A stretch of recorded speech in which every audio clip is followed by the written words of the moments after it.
I will tell you a story.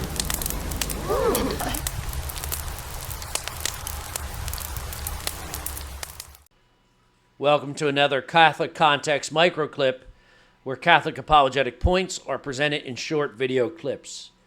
Brought to you by analogyapologetics.com. Have you ever met a Christian who believed that all a Christian needs is the Bible? In other words, they believe the Bible alone is the sole source of truth and supreme authority for all Christians.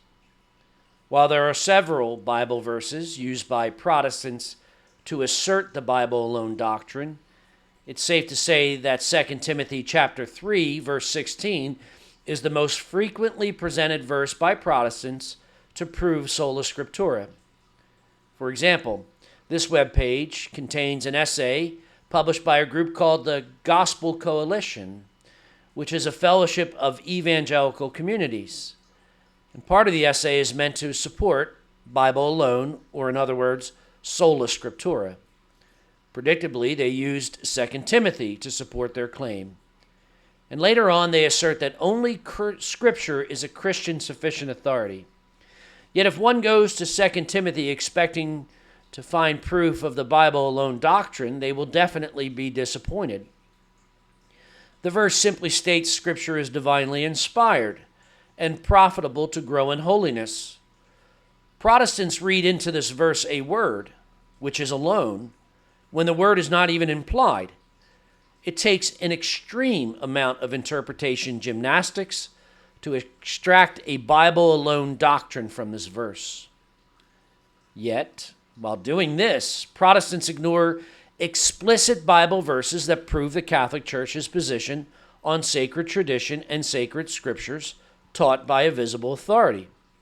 Bible passages such as 2 Thessalonians chapter 2, verse 15, that clearly requests Christians hold on to the traditions passed down orally and in writing.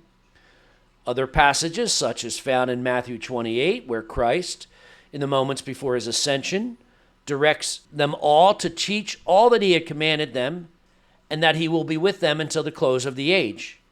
Or Luke chapter 10, where Christ literally says to the 70, "He who hears you hears me." And then after they were awed in observing the power that they had during their journey, Christ reminded them of the authority he had given them. It is clear that when one reads these verses, that the apostles clearly taught using tradition as well as the scriptures, reminding all of the importance of reading the Bible in context, in its totality versus isolating verses alone and reading into them. A question to all who believe in the Bible alone doctrine. If God is divinely perfect and all Scripture is divinely inspired, why would God inspire Paul to write about oral tradition? Or why would he inspire Luke to document, "He who hears you hears me"? Something to think about. This message is sent in charity and fraternity. Sacred Heart of Jesus, have mercy on us. The Analogy Apologetic here. If you found this or any of our videos beneficial, please hit like and subscribe, and please remember to click the bell too for reminders. Also, you can support the Analogy Apologetic mission at our Patreon page, Analogy Apologetics, where the link can be found in the description below. Thank you for listening.